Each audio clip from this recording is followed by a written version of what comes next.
Hello everyone, welcome to C classes. आज हम BA second year का एक बहुत ही अच्छा टॉपिक है कक्षा शिक्षण के सिद्धांत, मतलब प्रिंसिपल ऑफ क्लासरूम टीचिंग। तो जो लोग इस चैनल पे नए हैं तो प्लीज़ मेरे चैनल को सब्सक्राइब करिए। अगर आपको ये वीडियो पसंद आए तो इसको लाइक, शेयर और कमेंट करिए ताकि हम और भी इस तरह के वीडियो बनाते रहें। तो आइए चलिए वीडियो को शुरू करते हैं। तो आज का जो हमारा टॉपिक है वो है प्रिंसिपल ऑफ क्लासरूम टीचिंग। यानी आप बीएड में जब आप शिक्षण कर रहे हैं तो शिक्षण के दौरान जब आप टीचर बनेंगे तो किस तरह के सिद्धांत का आप उपयोग करके बच्चों को शिक्षा देंगे।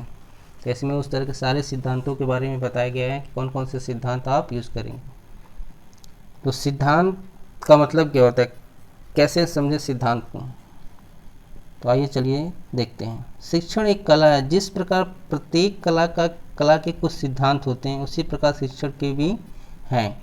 शिक्षण करते समय प्रत्येक शिक्षक को इन सिद्धांतों का सहारा लेना पड़ता है। यानी एक सिद्धांत के द्वारा, सिद्धांत का सहारा लेके हम अपने शिक्षण कार्य को अच्छे तरीके से कर सकते हैं। तो कौन कौन से सिद्धांतों को हम अपने शिक्षण कार्य में उपयोग में लाएंगे, आइए उसके बारे में चलते हैं, पढ़ते हैं। तो कक्षा शिक्षा में समानता आधारभूत सिद्धांत निम्नलिखित हैं। तो निम्नलिखित सिद्धांतों को पढ़ते हैं। इसमें से पहला सिद्धांत है क्रियाशीलता का सिद्धांत या प्रिंसिपल ऑफ एक्टिविटी।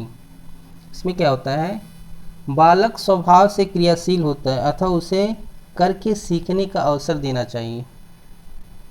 तो बालक क्या होता है, जो छोटा बच्चा रहता है यानी जिसको आप शिक्षा दे रहे हैं, वो क्या होता है, उसको करके सीखने का करके कुछ सीखना चाहता है। तो बालक के जीवन की प्रमुख विशेषता क्या होती है, शारीरिक और मानसिक क्रियाशीलता। यानी शारीरिक रूप से और मानसिक रूप से क्रियाशील होता है। यही कारण है कि शिक्षा शास्त्री इस बात पर बल देते आए हैं कि बालक के शरीर और मस्तिष्क को क्रियाशील बनाकर ही उसको किसी बात को भली प्रकार सिखाया जा सकता है। यानी किसी को आपको कुछ सिखाना है तो उसके मस्तिष्क को, ठीक है, को क्रियाशील करके ही उसको हम सिखा सकते हैं। तो क्रियाशील कैसे करेंगे, तो विद्यालयों में क्या करना चाहिए, छात्रों को लिखना लिख करके, बात करना बात करके, गाना गा करके और तर्क करना तर्क करके सीखने देना चाहिए। यानी ये सब क्रिया करके उनको सिखाना चाहिए। तो इसी को बोलते हैं क्रियाशीलता का सिद्धांत। आइए चलते हैं, दूसरा सिद्धांत क्या है, प्रेरणा का सिद्धांत। प्रेरणा का सिद्धांत मतलब प्रिंसिपल ऑफ मोटिवेशन। प्रेरणा क्रियाशीलता उत्पन्न करती है अतः बालकों को सीखने के लिए प्रेरित करना, यहाँ बालो लिख गया है, मिसप्रिंट हो गया है, अतः बालकों को सीखने के लिए प्रेरित करना चाहिए। तो प्रेरित कैसे करने, प्रेरणा व्यक्ति की आंतरिक स्थिति है, ठीक है, जो उसमें ऐसी क्रियाशीलता उत्पन्न करती है जो लक्ष्य की प्राप्ति तक चलती रहती है। यानी किसी को हम मोटिवेट कर देंगे ये सीखने के लिए, बच्चों को हम मोटिवेट कर देंगे कि तुमको ये करना है, ये सीखना है, तो वो क्रियाशील हो जाएंगे। प्रेरित हो जाने पर बालक स्वयं क्रियाशील हो, जब से हमको प्रेरणा दे देंगे तो वो क्या हो जाएंगे, क्रियाशील हो जाएंगे, जिसमें वो अपने कार्य में रुचि लेने लगता है। इसमें क्या करते हैं बच्चे, अपने उसमें इंटरेस्ट एक पैदा हो जाता है, वो इंटरेस्ट से उस काम को करते हैं। तो उसका परिणाम क्या होता है, उसकी सीखने की प्रक्रिया सरल और तीव्र हो जाती है, जिससे वो उसको तीव्र तरीके से, आसानी से और तेज़ी से उसको सीख सकता है। तो इस सिद्धांत का भी हम उपयोग अपनी टीचिंग में करेंगे, यानी प्रिंसिपल ऑफ मोटिवेशन। अब आइए चलते हैं तीसरा सिद्धांत, जीवन से संबंधित करने का सिद्धांत या principle of linking with life. इसमें क्या है, जीवन एक निरंतर अनुभव है। जीवन क्या है, डे बाय डे का एक अनुभव है। हम प्रतिदिन या प्रतिक्षण अनुभव प्राप्त करते हैं, पर इन अनुभवों में से केवल वे ही स्थायी हो पाते हैं जिनका संबंध पिछले अनुभव से होता है। यानी पीछे से हम कुछ सीखते हैं। तो इसका अर्थ ये हम कर सकते हैं कि हर पाठ का प्रारंभ उस बात से होना चाहिए जिसका अनुभव बालक कर चुके हैं, यानी जिनका अनुभव वो कर चुके हैं, जिससे वो आसानी से उसको सीख सकें। तो ये हमारा तीसरा सिद्धांत है, जीवन से संबंधित करने का सिद्धांत। अब आइए चलते हैं अगले सिद्धांत पे, रुचि का सिद्धांत, यानी प्रिंसिपल ऑफ इंटरेस्ट। रुचि का सिद्धांत क्या है, रुचि कार्य करने की प्रेरणा देती है, अतः शिक्षक को बालक में कार्य के प्रति उसकी रुचि उत्पन्न करनी चाहिए, यानी उसमें इंटरेस्ट पैदा करना चाहिए। बालक को जिस कार्य में रुचि होती है उसे ध्यान से करता है और उसको पूर्ण करने में अपनी सारी शक्तियों को क्या करता है, वो लगा देता है। अतः शिक्षण के उपयोगी और प्रभावशाली बनाने के लिए पाठ्य विषय में बालक की रुचि उत्पन्न करनी चाहिए। यानी उसको आप प्रभावशाली बनाना चाहते हैं अपने पाठ्य को, अपने शिक्षण को, तो उसमें क्या करेंगे, अपने बच्चों में इंटरेस्ट पैदा करें, उसमें रुचि लाएं। जब हम बच्चों के अंदर रुचि लाते हैं तो क्या होता है, वो बच्चे सक्रिय हो जाते हैं, सक्रिय रूप से उसमें भाग लेते हैं।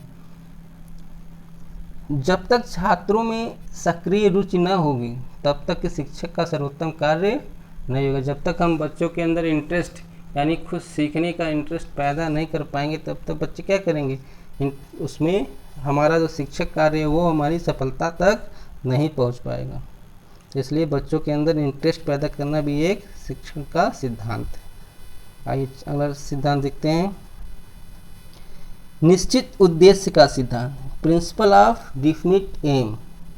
इसमें क्या है, प्रत्येक कार्य का कोई उद्देश्य होता है। हम कोई भी कार्य करते हैं तो एक उद्देश्य लेकर करते हैं। इसी तरह से जब हम कोई भी पाठ पढ़ाते हैं, यानी प्रत्येक पाठ का भी एक निश्चित उद्देश्य होना चाहिए। यानी जो चैप्टर हम पढ़ा रहे हैं, जो पाठ पढ़ा रहे हैं, वो एक उद्देश्य लेकर के पढ़ाना चाहिए।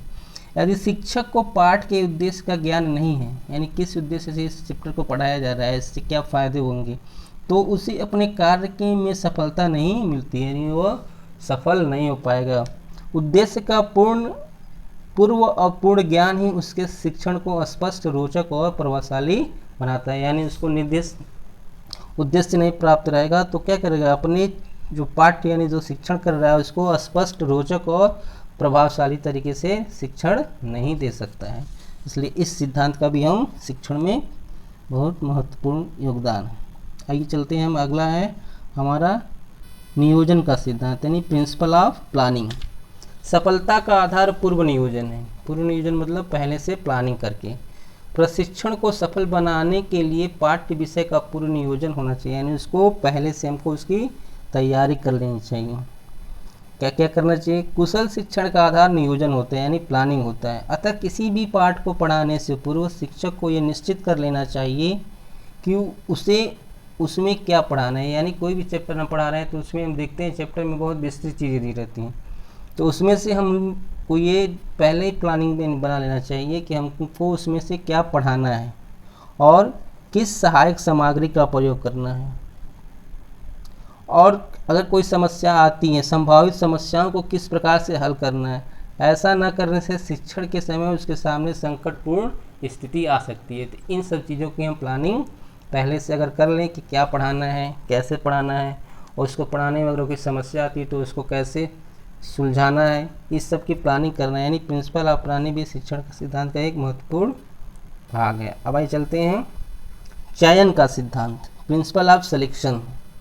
सिलेक्शन मतलब कुछ चूज करना। क्या चूज करना है, ज्ञान अति विस्तृत है, अतः बालक की योग्यता के अनुसार उसमें से केवल उपयोगी बातों का ही चयन करना है। यानी किस चीज़ को पढ़ाना है। शिक्षक किसी भी बात को संबंधित संपूर्ण ज्ञान को बालकों को जो पीरियड रहता है, मान लीजिए 40 मिनट का, 35 या 45 मिनट के जो होते हैं, उस अवधि में प्रदान नहीं कर सकते। वो सारी चीज़ें उसको उस पीरियड में बता नहीं सकता। तो क्या करना चाहिए, अतः उसके लिए ये चयन करना आवश्यक हो जाता है कि वो क्या और कितना पढ़ाए। यानी उसको कितना पढ़ाना चाहिए और क्या पढ़ाना चाहिए, टीचर के ऊपर, टीचर को पहले से ही चयन करना चाहिए कि क्या पढ़ाना आवश्यक है। तो ये हमारा है चयन का सिद्धांत। अब आइए अगला टॉपिक देखते हैं, अगला सिद्धांत देखते हैं, व्यक्तिगत विभिन्नताओं का सिद्धांत। बालकों में व्यक्तिगत विभिन्नताएं होती हैं, अतः शिक्षण के समय उनकी व्यक्तिगत विभिन्नताओं को ध्यान में रखना चाहिए। यानी सारे बच्चे क्या होते हैं, एक दूसरे से भिन्न होते हैं, कोई जल्दी समझ लेता है, कोई देर में समझता है। यानी बच्चों को उनकी विभिन्नताओं के हिसाब से पढ़ाना चाहिए। ऐसे बालकों का मिलना प्रायः असंभव है जिनके सब कार्यों और चारित्रिक गुणों में एकरूपता हो, यानी सब कुछ वो एक जैसे करते हो। जैसे कि जुड़वा भाई बहनों में भी हर बात में एकरूपता नहीं होती है। अतः शिक्षक को पढ़ाते समय बालकों की विभिन्नताओं को ध्यान में रखना चाहिए। किसी बच्चों को समझ में नहीं आ रहा है तो उसको उसके अनुसार समझाना चाहिए। यह है व्यक्तिगत विभिन्नताओं का सिद्धांत। अब आइए चलते हैं अगला टॉपिक देखते हैं। अगला सिद्धांत क्या है, लोकतंत्री व्यवहार का सिद्धांत, यानी प्रिंसिपल ऑफ डेमोक्रेटिक डीलिंग। ये क्या होता है? इसमें हम देखते हैं कक्षा में लोकतंत्री वातावरण का निर्माण तभी हो सकता है जब शिक्षक का दृष्टिकोण दमनकारी न हो और लोकतंत्री। दमनकारी मतलब बच्चों को जाकर के एकदम से डरा नहीं देना चाहिए। उन्हें छात्रों का मित्र और पथ प्रदर्शक होना चाहिए। फ्रेंडली बिहेवियर करके या उसको मार्गदर्शक बन करके उनको समझाना चाहिए। उसे उनको प्रश्न पूछने और उनके विचारों को व्यक्त करने और अपने संदेशों का निवारण करने के लिए पूर्ण स्वतंत्रता देनी चाहिए। यानी अगर वो कोई प्रश्न पूछना चाहे तो उनको स्वतंत्रता देनी चाहिए कि वो प्रश्न पूछ सकें या अपनी बात को रख सकें। ऐसा करने से क्या होता है? छात्रों का सहयोग प्राप्त होगा और फलस्वरूप उनका शिक्षा कार्य प्रगति करेगा। यानी इसमें लोकतांत्रिक व्यवहार का सिद्धांत ये भी बहुत महत्वपूर्ण है। अब आइए चलते हैं अगले सिद्धांत के। अगला सिद्धांत है विभाजन का सिद्धांत, यानी प्रिंसिपल ऑफ डिवीजन। पाठ्य विषय को सुगम बनाने के लिए प्रस्तुतिकरण का क्रमिक सोपानों में करना चाहिए। सोपानों मतलब स्टेप्स में करना चाहिए। किसी भी विषय के छात्रों को समग्र रूप से प्रस्तुत करना न तो संभव है, यानी इसको पूरी तरह से संभव नहीं है, और न ही वांछनीय है, न इसको ज़रूरत भी पड़ती है। अतः विषय को विभिन्न प्रकरणों यानी टॉपिक्स में बांट लेना चाहिए और प्रकरण को विभिन्न पाठों में विभिन्न स्टेप्स में विभाजित करना चाहिए। इसको कैसे पढ़ाना है उसको विभाजित करके उसको स्टेप्स वाइज पढ़ाना चाहिए।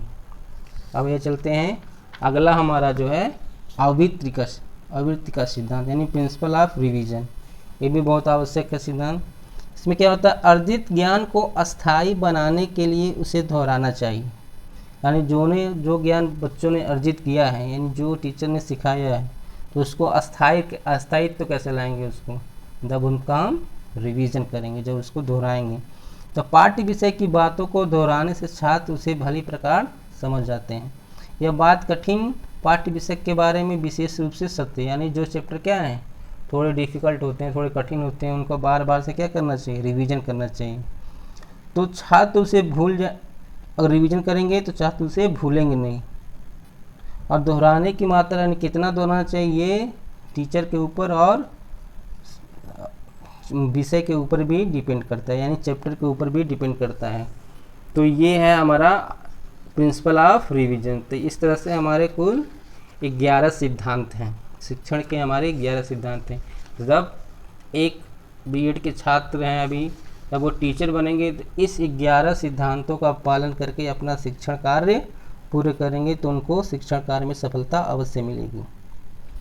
तो ये वीडियो अगर आपको पसंद आया है तो हमारे चैनल को सब्सक्राइब, लाइक और शेयर करिए और कमेंट करके अवश्य बताइए कि इस तरह के अलग अलग टॉपिक पे और भी वीडियो बनाते रहें।